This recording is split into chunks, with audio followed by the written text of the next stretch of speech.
Hello प्यारे बच्चों, आज हम साइंस की वर्कशीट नंबर 55 करेंगे। गुरुत्वाकर्षण मुक्त पतन। जिज्ञासा दीदी, पृथ्वी पर ऊपर की ओर फेंकी गई वस्तुएं नीचे की ओर किस प्रकार आती हैं? ज्ञान, कोई भी वस्तु जो पृथ्वी की सतह से ऊपर की ओर फेंकी जाती है वह एक ऊंचाई तक जाकर पृथ्वी की ओर गिरने लगती है। जब कोई वस्तु केवल पृथ्वी के गुरुत्वाकर्षण के प्रभाव से गिरती है तो इस प्रकार के पतन को मुक्त पतन कहते हैं, यानी फ्री फॉल। मुक्त पतन के समय वस्तु की गति की दिशा तो समान रहती है, परंतु उसके वेग में लगातार वृद्धि होती है, जिससे त्वरण उत्पन्न होता है। मुक्त पतन के दौरान वस्तु द्वारा अनुभव किया गया त्वरण गुरुत्व त्वरण कहलाता है। इसे जी द्वारा दर्शाया जाता है। जी का मात्रक मीटर पर सेकंड स्क्वायर है। यानी किसी मीनार से या किसी बिल्डिंग से अगर हम कोई चीज़ फेंके तो वो मुक्त पतन है, या कोई बॉल हम ऊपर की तरफ उछालें तो ये ऊंचाई तक जाने के बाद वो वापस आती है, तो ये भी एक मुक्त पतन है। पृथ्वी के गुरुत्व त्वरण के लिए समीकरण। माना कि किसी वस्तु और पृथ्वी के द्रव्यमान क्रम से m और m है, स्मॉल m और कैपिटल M, और पृथ्वी द्वारा वस्तु पर लगाया गया गुरुत्वाकर्षण बल F है। यदि पृथ्वी और वस्तु के बीच की दूरी d है, तब गुरुत्वाकर्षण के सार्वत्रिक नियम से F is equal to G m into M upon D square, एक समीकरण यह है। गति के दूसरे नियम से हम जानते हैं कि वस्तु पर लगाए गए बल का परिणाम उसके द्रव्यमान m तथा त्वरण एक एक गुणनफल के बराबर होता है। मुक्त पतन के समय त्वरण a इजिकल टू होती है g, अतः F इजिकल टू हो गया mg। समीकरण 1 और 2 से mg is equal to G m into M upon D square और g is equal to G M upon D square, M से एम कैंसिल होगा स्मॉल एम से। यदि वस्तु पृथ्वी की सतह पर अथवा उसके बहुत ही निकट है तो दूरी d पृथ्वी की त्रिज्या r के बराबर होगी।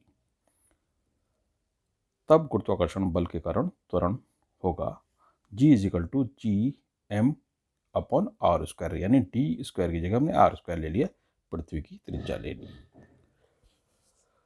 पृथ्वी एक समान रूप से गोलाकार नहीं है, थोड़ा सा पोल में दबी हुई है, इसलिए इसकी त्रिज्या भी ध्रुवों से विषुवत वृत्तों की ओर जाते हुए बढ़ती है। इसके परिणाम स्वरूप जी का मान ध्रुव पर विषुवत वृत्तों से अधिक हो जाता है, क्योंकि ध्रुव जो है इसके केंद्र के थोड़ा पास है। अब हम प्रश्नों को देख लेते हैं। मुक्त पतन को संक्षेप में समझाइए। जब कोई वस्तु केवल पृथ्वी के गुरुत्वाकर्षण के प्रभाव से गिरती है तो इस प्रकार के पतन को मुक्त पतन कहते हैं। उदाहरण, किसी मीनार से छोड़ी गई गेंद। प्रश्न 2, गुरुत्व त्वरण किसे कहते हैं, इसका मात्रक क्या है?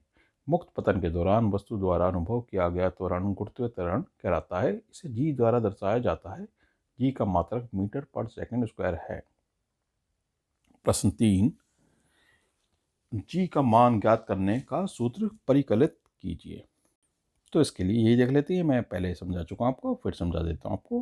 पृथ्वी के गुरुत्व त्वरण के लिए समीकरण, यानी जी के लिए समीकरण। माना कि किसी वस्तु और पृथ्वी के द्रव्यमान क्रम से m और m है, स्मॉल और कैपिटल, और पृथ्वी द्वारा वस्तु पर लगाया गया गुरुत्वाकर्षण बल F है।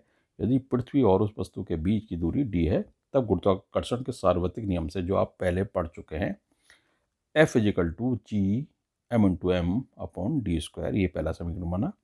गति के दूसरे नियम से हम जानते हैं कि वस्तु पर लगाए गए बल का परिणाम उसके द्रव्यमान m तथा त्वरण एक ही गुणनफल के बराबर होता है।